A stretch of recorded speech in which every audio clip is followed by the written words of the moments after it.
My name's Tony DiGiuseppe. I'm the marketing director with Abel Recon. I've been with Abel Recon for 5 years. Today we're at a 72-inch double barrel culvert in Chester County, Pennsylvania.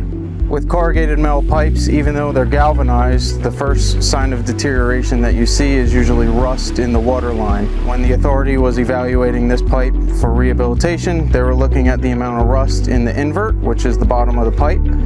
When they brought us out, we said it was a great candidate for rehabilitation. Proactively, they're looking ahead to the future. They want to be ahead of this instead of the pipe getting to a point of deterioration where they need to completely dig and replace the structure.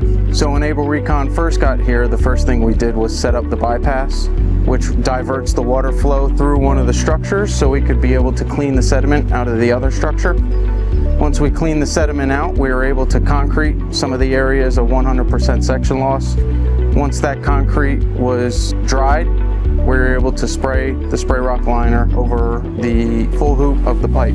The millage of the Sprayroq was 500 mils, which was a partially deteriorated thickness. Once we achieved the 500 mils, we were able to set bypass up through the existing pipe, clean out the sediment, do the same concrete where we had areas of 100% section loss, and then spray 500 mils on the other end. So when we spray the culvert, what we want to do is we want to wrap the product around the head wall so you have a fully, completely seamless, monolithic product from the upstream end to the downstream end. Trenchless technologies are a great solution, especially in suburban areas where you have a lot of dead-end streets or roads that simply can't be detoured. What we can do is we can set cones off to the side. We can get the rehabilitation done while keeping the structure and the road above the structure open to traffic and open to flow, as you can see.